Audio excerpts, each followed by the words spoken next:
indeed. I really do hope that the mic is working and audio is top notch because I forgot to check. So we're going to be inside my head, and we are going to play against the one and only Stelka.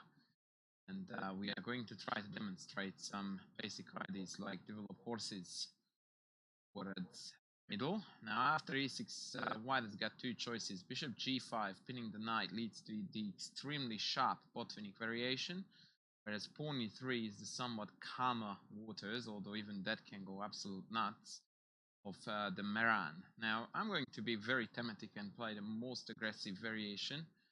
My opponent, he sort of pulls back a little and plays a not so great version. Maybe acceptable version of the Queen's Gambit declined. Now usually after Bishop d3 they want to take and then play Knight d5, which is a fairly well-known maneuver. And actually, now this is a golden opportunity for me to demonstrate a structure that I haven't really discussed on this channel yet at all. And that is the Carlsbad structure that arises after takes on d5 and e takes back. So this is a very, very famous and topical pawn structure that, in my opinion, all chess players should know how to play and at least have ideas about what's going on. So that's what we are going to do, as in to discuss what's going on. As you can see, I just completed development with perfectly natural moves. And although I believe that e4 here is extremely tempting because knight h5 was a bit of a weirdo, I'm going to now do what is very, very thematic and stock standard in this line, which is the minority attack. Now, the minority attack gets its name from the fact that on the queen side I have got 1, 2, 3 pawns versus 1, 2, 3, 4.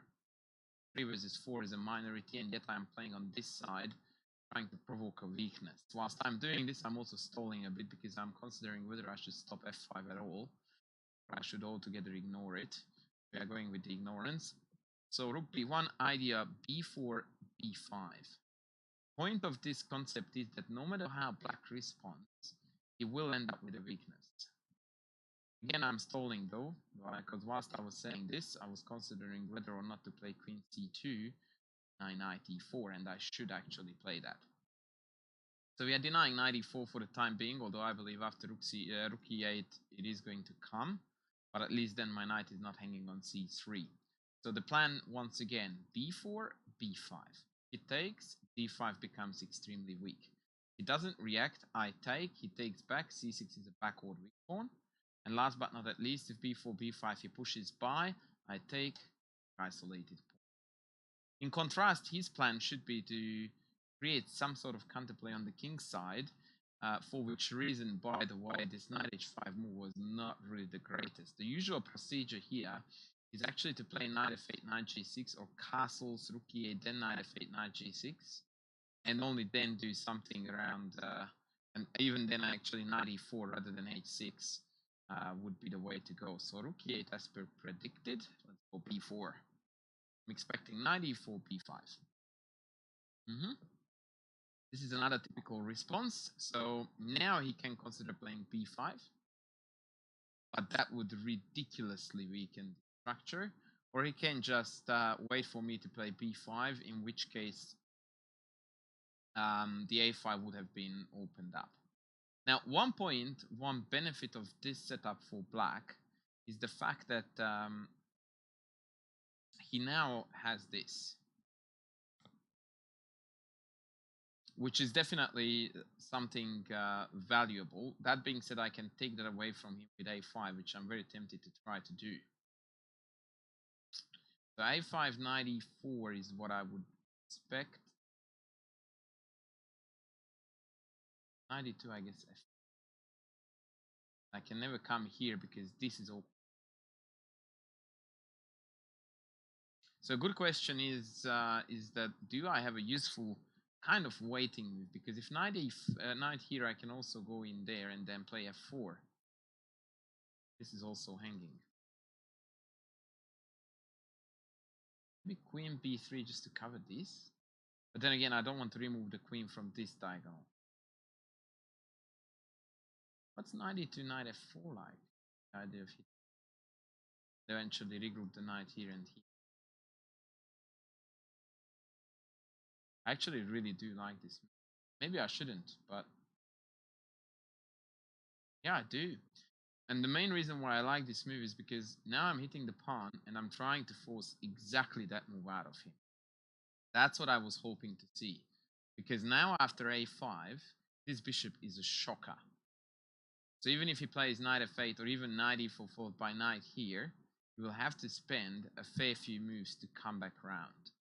So at the cost of me withdrawing the knight, which really didn't do much on c3 other than covering e4 anyway, I think we have achieved something absolutely sensational.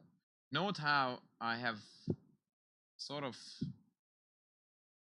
framed, if you will, the pawn structure so that already he has got 4 pawns blockaded on his bishop's color.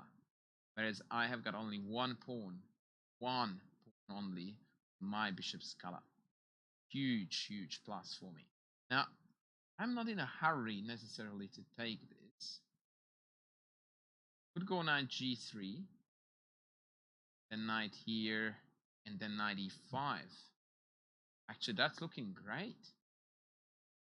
Not that actually knight g3 is not threatening with anything for the record.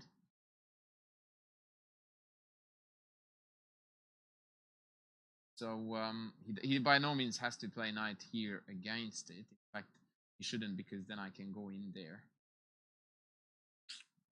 So the big dilemma now is, do I want to put it on f4? Do I want to put it?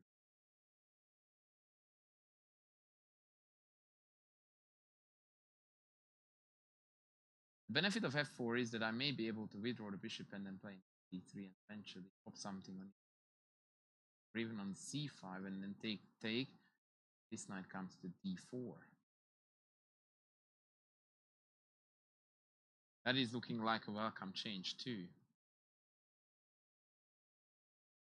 If I go here, I reckon he has g6. Bishop takes, pawn takes. Then this knight is a bit stuck, and if knight d2, 5. E. Okay, let's just go here. Somehow it feels better. I had a feeling that putting the knight on g3 didn't really create too much pressure, because the idea is, of course, to undermine the center or to attack the center, but I can never really satisfactorily over-attack e4, and from here I can never take this way, because then he takes back with a fork. So I would have to take with the bishop, which I can always do without the knight being on g3 anyway, so I might as well put it on a more aggressive square.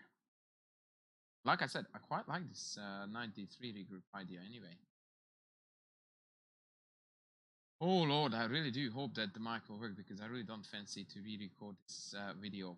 So yeah, my rook is still out of the game, so more than likely he's going to join either here or here.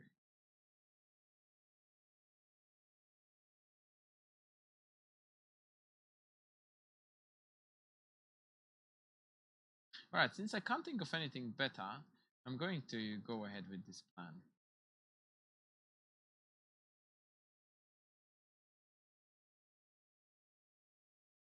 Rook a d8 followed by bishop c8 seems to be a very, very badly desired regrouping, but the fact of the matter is that black can never really leave this without a minor piece guarding it, because if I swing across here, it's hurting really, really big time.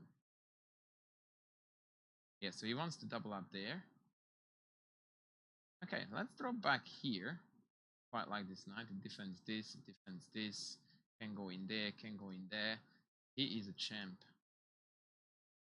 And I would more than welcome to see f6, because let's face it, although it takes the e5 square away from me, it creates an awful lot of weak white squares. In fact, so much so that I'm quite tempted to provoke it now. Yeah. Well.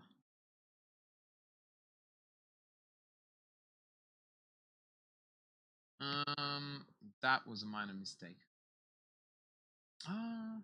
Yeah, I think it was. I should have played first rook c8, because if I drop the knight back now, he has got bishop here, and that. Okay. fact, knight d3, bishop here, bishop here. He even has bishop f5. Shoot. Really bad for me. As in, it is really not as good as I wanted it. Having said that, knight here, bishop here, rook here.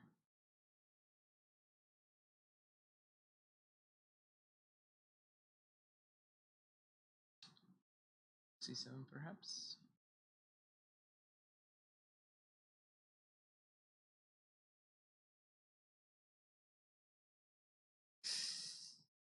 Yeah, dang it. Okay. If knight g6, with the idea of just winning a tempo and then come back later on. 6 here, then I have to come this way. Which I would be a bit reluctant. Scared about take. Some drama. Okay, let's have a look at this. I want to make this work. Knight here, c7.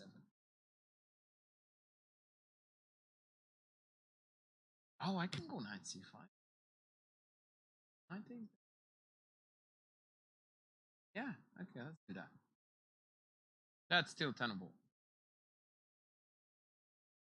But for the record, what I needed to do was just a very clever preparatory rook here, and then engage with the trades. But then maybe he had f6. He's actually unclear. If bishop d7, I have got bishop here. Then I can trade this away. So he desperately wants to come here, which is the right plan. He's playing pretty well, by the way, for a 2030. In fact, oh no, I didn't miss. Okay, so after knight c5, he can't come here. I think knight g3 is valid.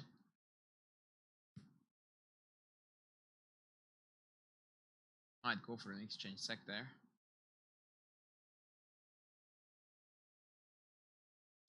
Actually, bishop f5 is probably really bad on account of bishop d. Yes, that's it. Bishop d3, and then I get to trade the bishop away for the knight and keep giant stallion. Okay, all good.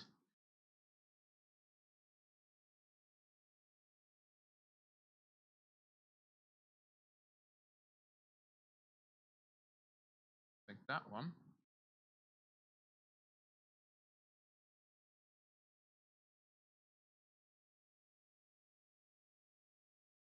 Okay, I've got a few options now. I quite like the looks of take. Not quite sure which way he's proposing back.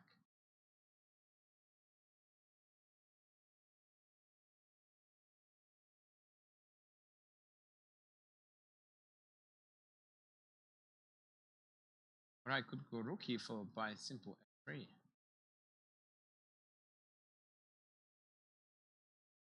I like this rook here.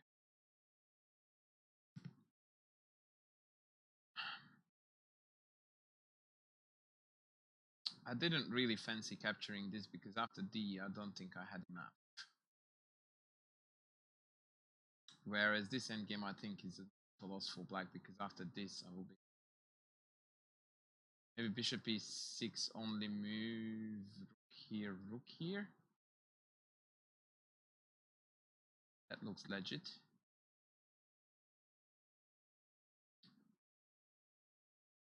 There.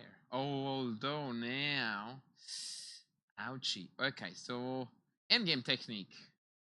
Demonstration. H4 I'm very itching for. Because I want to put everything on black and I would like to, yeah, fix these guys on white as well. So let's go here. Okay, let's go up. Always on the lookout. Make this happen. And maybe I should have, I don't know, I was very, very tempted to play it here, and maybe this was a correct call here. Maybe not. Let's go. I'm actually quite happy with how this is going for the time being. If g5 take, then rook h1, I conquer the file. Otherwise, I'm going up. Okay, let's go closer. Oh, now he has got g5 take, rook here. Dang it. Okay, so now he's getting too smart for his own good. Now I'm going in. My pieces have achieved maximum potential. So we are going. Now if I catch that, that's beauty. I'm controlling the only open file. Look at that. Yeah, I'm cool with that. So now he cannot play. Okay, unfortunately I can't really talk now as much as I would like to because of my time. So if rook c8, then I take here, and after king takes, rook takes, bishop f5, check, picking up the rook. So this tension is basically the reason for his downfall. Look how both rooks are extremely passive. This one is tied to that pawn, and that one was tied to that, no longer is, so now I'm threatening to take that. Note how my king is far more superior to his. Once again, check out the pawn structure. Everybody is on black with a white squared bishop. Picture perfect stuff. And I'm threatening to go check already. Did I miss the effect? Oh no. I've got this red, yeah, and as per typical, by the way, it is a very, very, very important point of what I keep on telling my students. On this level, 2000, if you maintain consistent pressure, which is not that you are winning, it's just consistently causing difficult choices to your opponents, they collapse. He didn't even wait for my move. He immediately gave up because the bishop e6 was going to win the house. So the key is constant pressure. And once you pull that off, happy days. So this is going to be a reverse Sicilian, hopefully, where we are going to thinking whether to take immediately or whether I should go knight first. If first, then he has knight e2 is a variation with the idea that if I take, he takes back. But anyhow, let's develop. So I want to show what a good boy I am. So I want to get my dudes out. Yep, expected. So if d5 takes, knight takes a3, then when I retreat the bishop, he has got knight c3 with the tempo.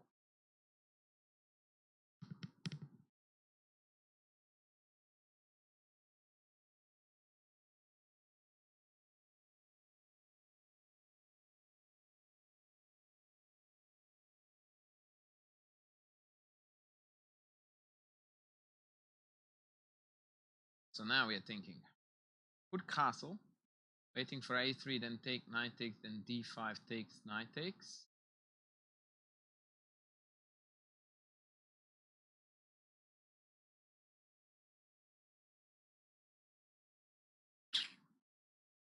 I'm thinking about the best way to transition out of this. Maybe it would have been a better call to take instantly, but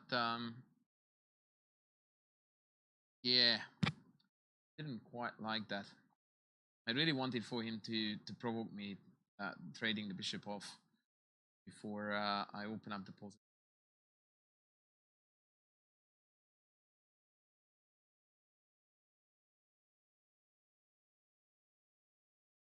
Yeah, I'm giving him too many temples in that line with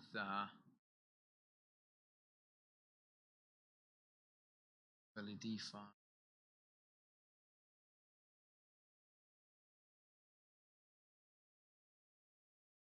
Okay, maybe it is a little bit timid, but I couldn't think of anything better. Now I've got two choices. I could drop back, then I don't like knight d5.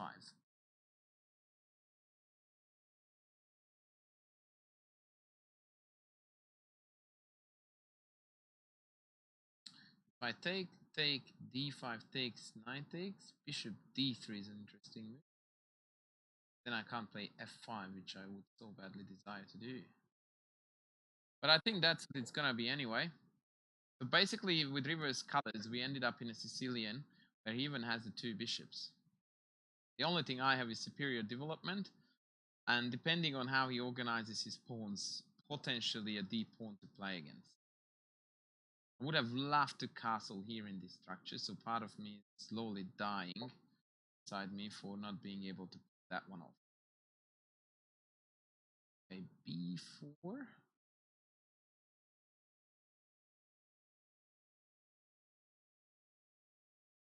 Clock standard for the record. Okay, let's take this guy. Because if pawn takes back, then the pawn is blockading the diagonal where he wants to play. Whereas queen takes would have been met by bishop d5. And now what we want to do, there are a few things. Actually, now I just realized I could go queen g5 here. Castles, then f4. Sorry, f5. Or even bishop h3, bishop here, and then f4. Huh.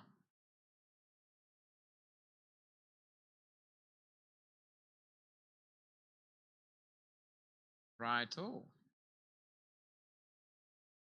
In fact, I'm even looking at queen g5, castles e4, although I don't think it's good. And if queen e4, then bishop d5.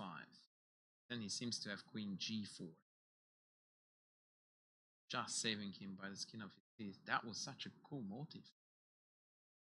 Alternatively, I could also go all the way to h4 and after castles play f5 with the idea for rook lift and mate.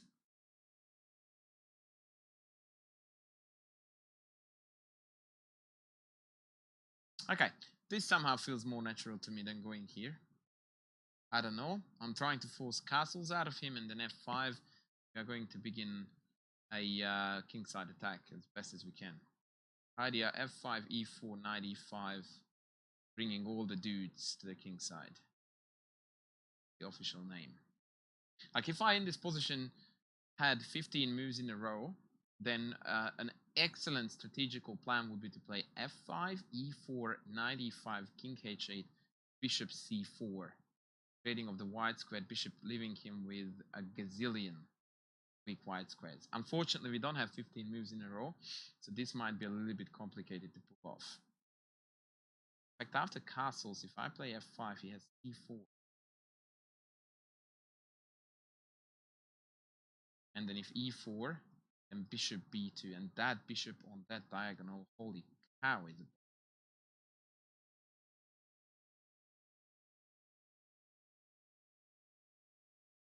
So I'm beginning to think that we have to revise our plans. And after castles, I'm forced to play bishop h3, bishop f3, f5, because this way e4 is an instant threat.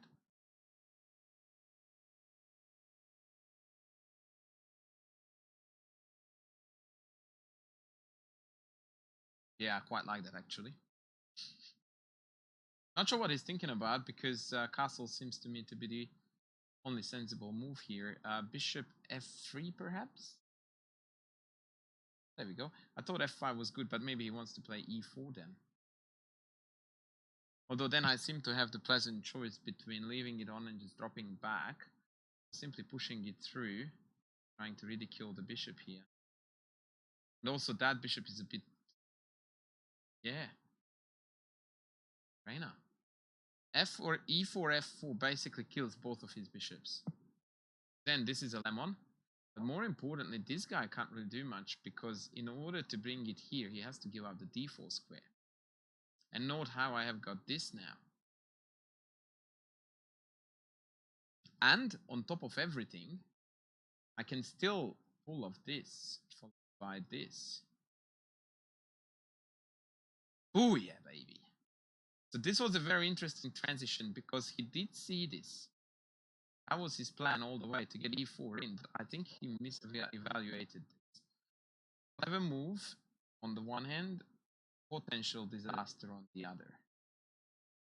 How so? Because if I play bishop c4 here, and he doesn't get to trade it off, or even if he does, but I keep the c4 square as mine, he's dead. Simple as that. So now after bishop c4, okay, maybe he can castle, but from this point on, this game is no longer about the relative position of the kings. It's all about this terrible bishop. And if I can deny bishop e2, then big W is in the pocket.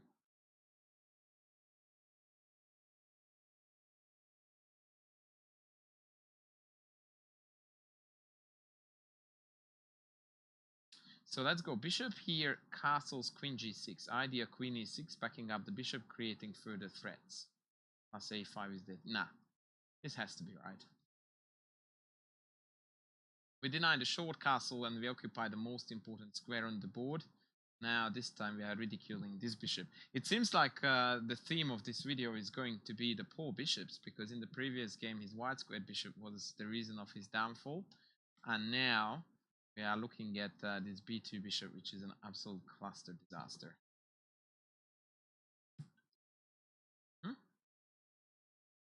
As per expected.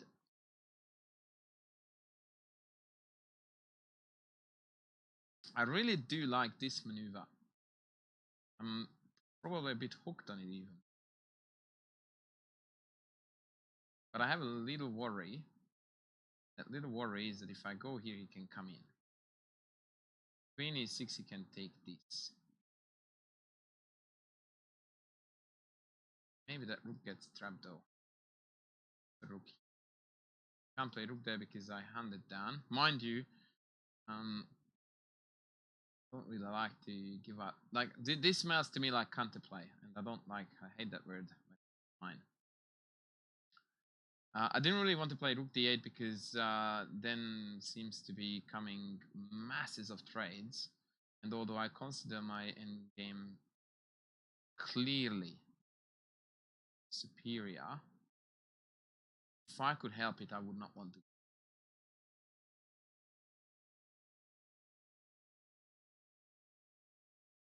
Actually, I'm being an idiot, because the objective was to get to one of these two squares, right?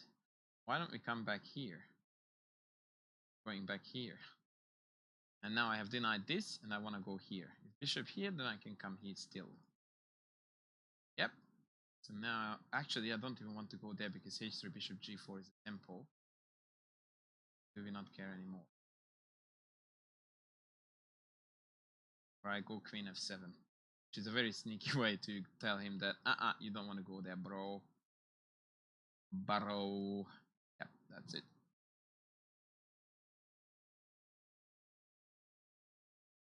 Looking good, boys. Looking good.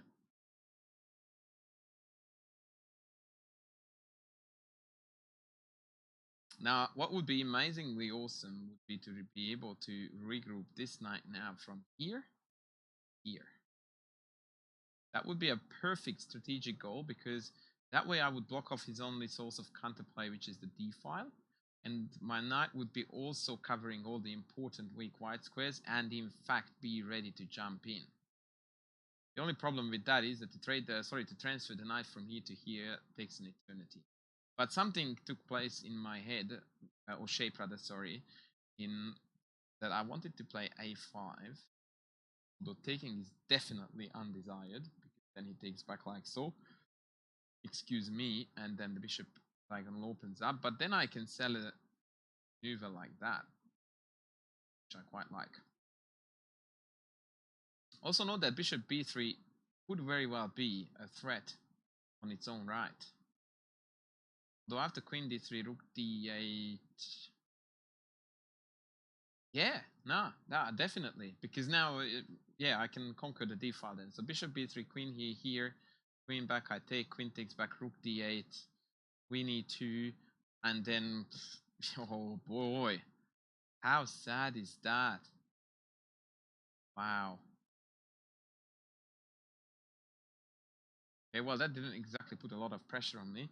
So now I'm going to put pressure on him, because now I also have the threat of take, and knight takes. Just put that on prey.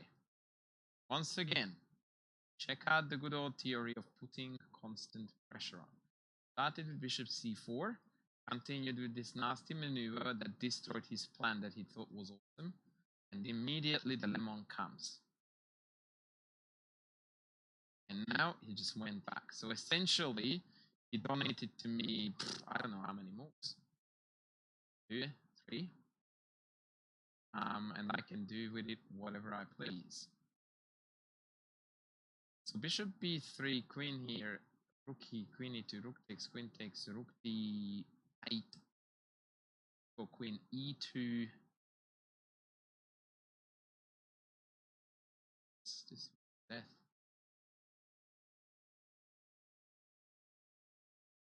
Then somehow I would like to take e4. Bishop takes, rook takes. Looks juicy, although I don't really want to trade this bishop. So the alternative is to do my previously mentioned plan. Knight around here.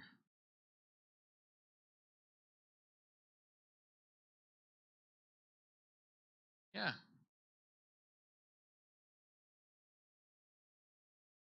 Once again, this should look to him like pressure. Maybe it doesn't.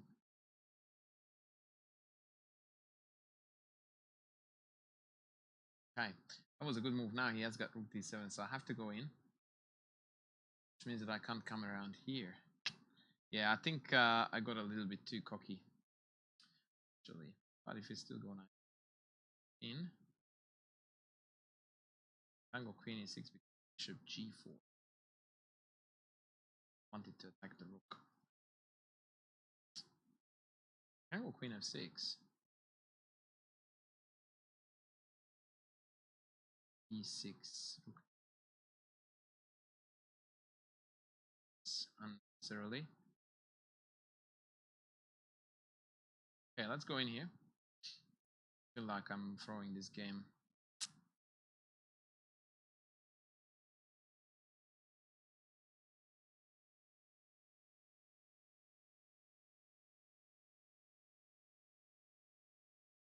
I mean, I can still come back bishop c4, knight b5, and be totally cool. In fact, even I can go endgame version of that. Am I talking complete rubbish? Yeah, I don't want to do that because then in the end of the trades he has got rook d1.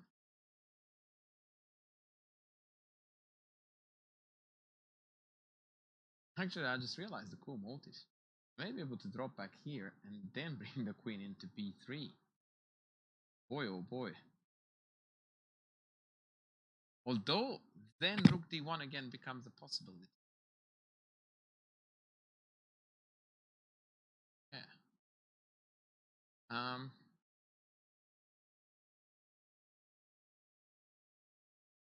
hate the fact that if I drop the bishop back...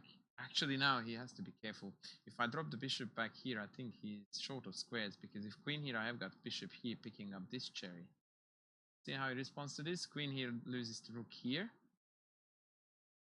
Whereas queen c2 exposes the queen to bishop d3. Oh, wow. That was very cool. Totally missed that.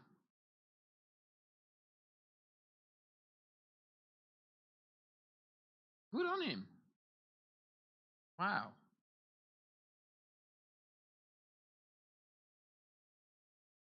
Hold on.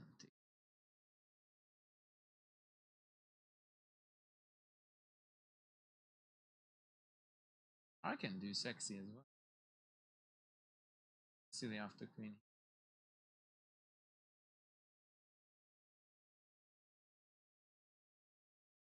But hey, let's have some fun.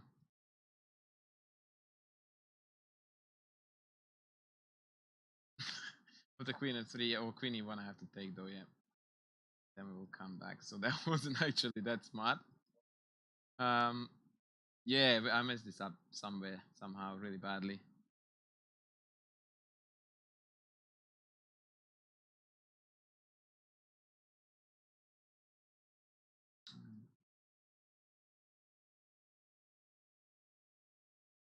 I definitely need to keep the knight on the board.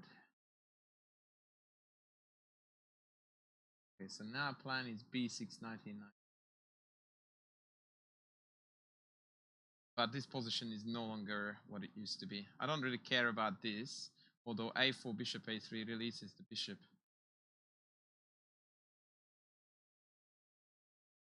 That was probably not smart.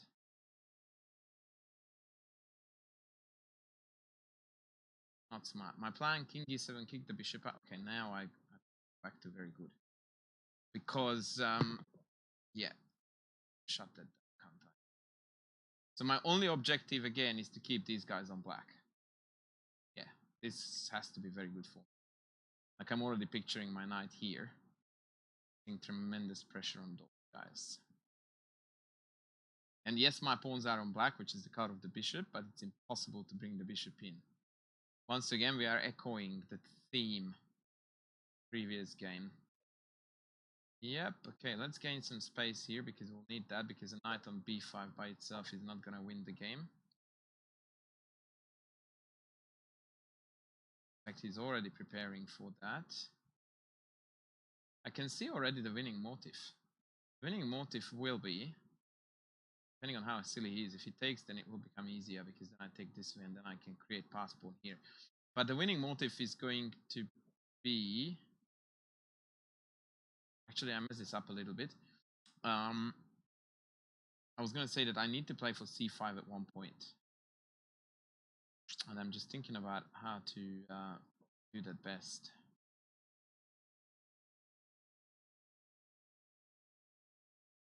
Because I want to be able to retake on it with the knight.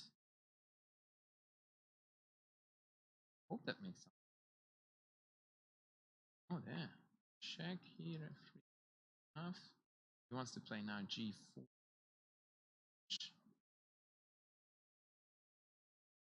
Okay, maybe I need to play g4.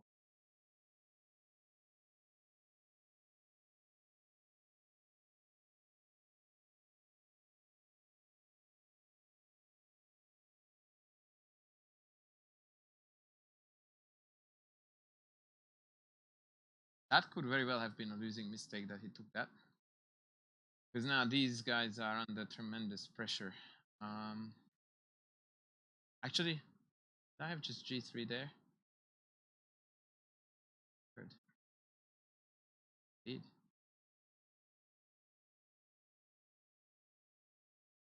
But yeah, the knight is still dominating the bishop here, so that should be convincing enough.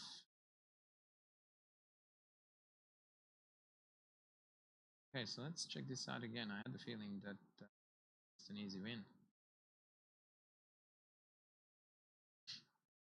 All I need is a knight here and take, or rather he's, sorry. Now I just need to get a knight on h4. I win.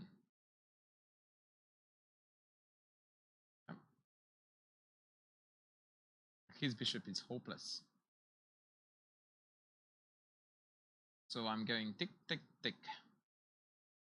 The only way to stop that, now I notice, if he chooses the bishop here. But he failed to do so. So now king h3, knight h4 still wins, because after that was the last nail in the coffin. GG.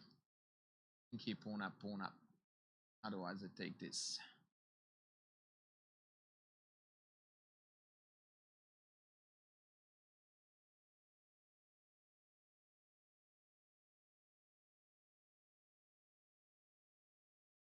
Okay, so this was interesting. I completely messed it up. In fact, I believe at one point I was clearly worse in that 2 bishop versus 9 bishop ending.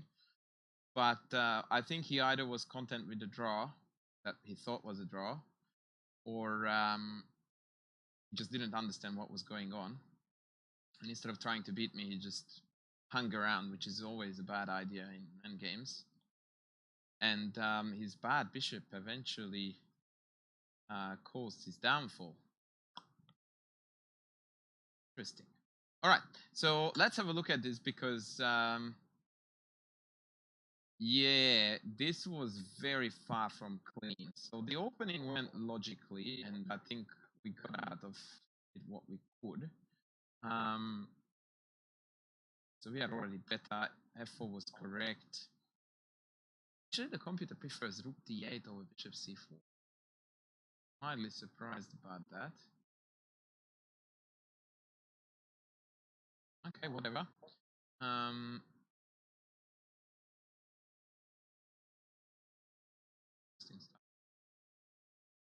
Oh wow, I totally missed this idea of rook d5. Very, very typical concept of sacrificing an exchange. Look at that. If I take it, which I wouldn't have, by the way, immediately both bishops become from extremely bad to remarkably good. And although the computer insists that the position is still preferable to black, but this is a lesson to learn from the engine, that when things are going badly, an exchange sack is always something to consider. And after take, look at that. The bishop comes here, pawn comes here and both bishops are firing like mad. Like, this is a typical case that humans would very, very strongly resist to play like as black, because white's play is obvious and black's is very, very difficult. In fact, if you ask Peter, a good player, about how black is going to win it, they will go like, well, I don't know, this looks like white has excellent comp. And indeed, queen f6, the computer wants rook e1, I like that, so I'll go with it. Knight g6, yeah, I don't, there's nothing I like about this for black. Bishop comes to e4, pawn chain is unbreakable. It is just nasty. So he went bishop a1, a5 was correct, bishop back, and bishop b3 was the way to kill here. Yeah, rook d1 here.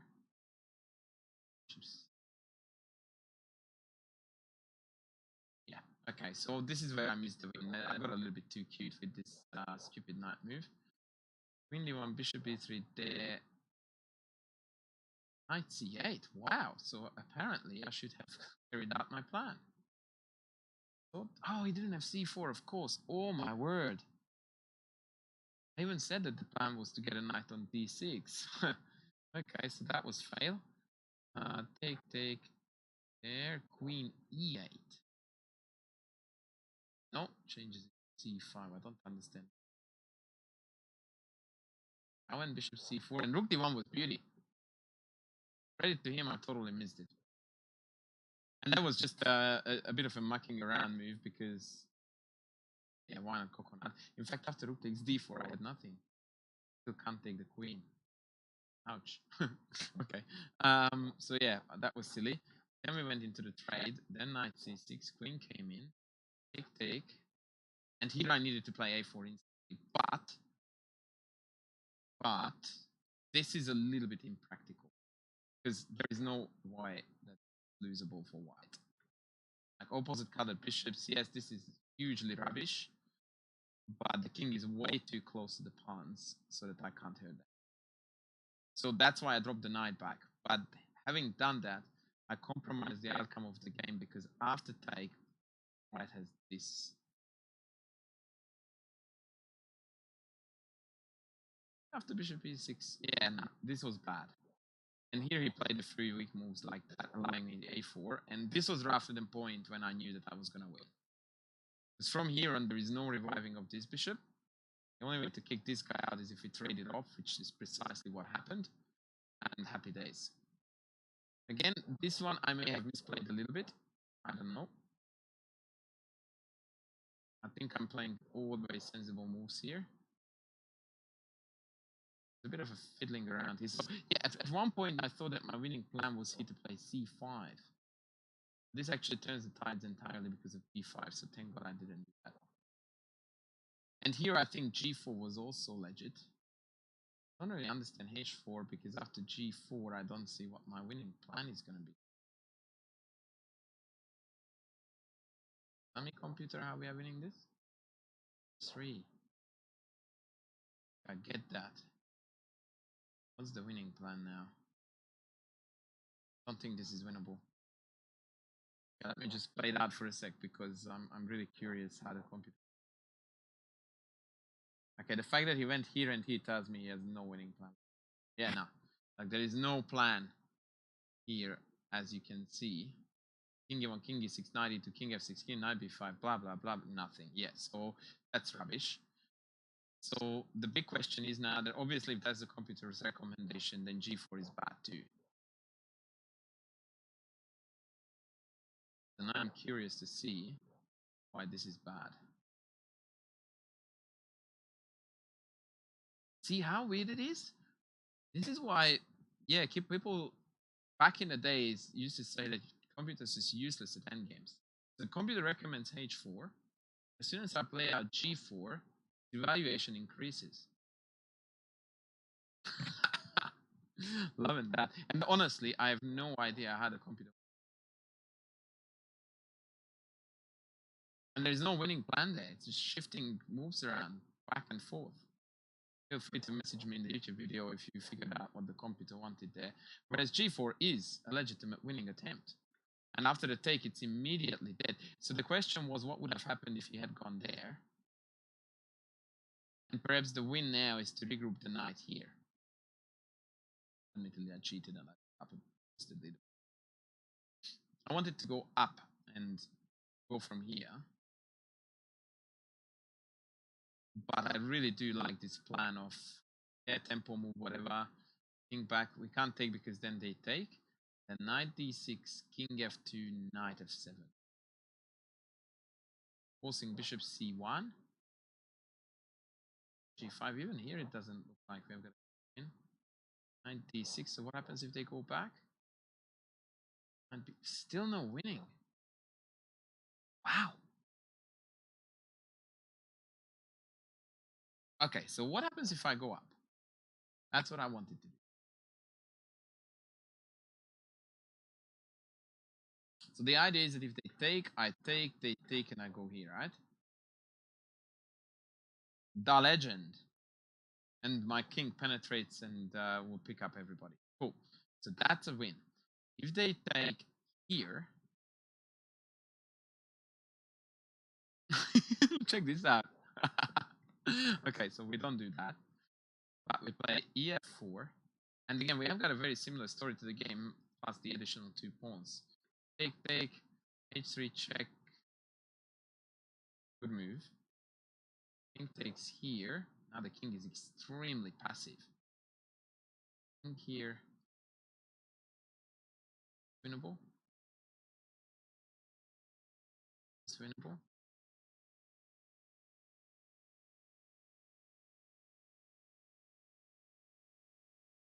Okay, this looks a bit scary. Because after here, I'm losing this, right?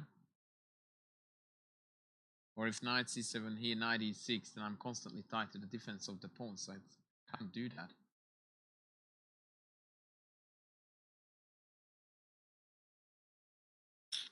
Okay, so take, take, take, take, h3, king takes, king f3, king here, bishop c1.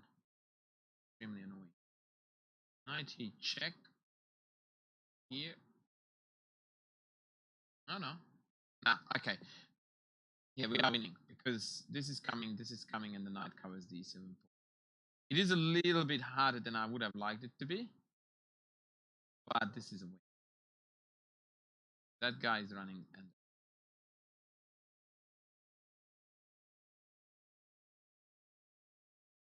although it seems to be a little bit more complicated in practice.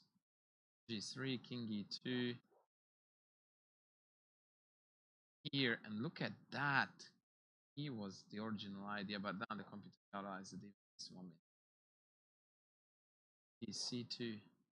Oh yeah, because now we are threatening with knight e3, cutting the bishop off. Ouch. They have to come here. Then knight e7, cheeky. Allowing the king to come in. King f4 is not possible because of queen, so they have to come around. Then we just get a queen. And again, look at that. Like, that's an amazing setup. Check this out. King can't go here, can't go here. It can't come closer to the knight. When it comes here, again, it can't approach. Has to waste another move to come in a very long way. And that's plenty enough for me to hunt this down. I just go away, he pushes, I take it, G. Wow, what a complicated endgame. So compared to that, the game went G4, which I knew was bad. I thought G3 was winning, but I wasn't. Yeah, I thought, nah. From here, it was a clear win. And there was one trick here that I thought I misplayed. And that was that after bishop e1, knight here, he has king here. Oh, Zugi! Zugi is your friend. D6. And white has run out of moves. What a finish. So now if the bishop comes here, knight h4, the king goes there, knight h4. Which was the motive that won the game. Wow, that was awesome. All right, a quick look at the other one, and then I will upload away because this is going to be a huge video. So here I just want to show you the exchange sec because I think that was awesome. and fundamentally, hopefully correct. Okay. Oh, let's get analysis board so we get computer assistance there. Okay, so king e3 correct, king up, back, king up. Yeah. Yes, we pulled that one off correctly too. Back h5 correct. Get that beauty. That's such a juicy move. Awesome. Hanging with check. Takes, I take on f5 and we have denied c8. Love and life. He went instead rook g8 and after king a4 he collapsed here with rook here, allowing me to check the rook down and take all his pawns. Right, that was two inside my head victories, both to the theme of very bad bishops in the middle games and in the end games. I hope you guys liked it. We'll be back with more soon. Bye.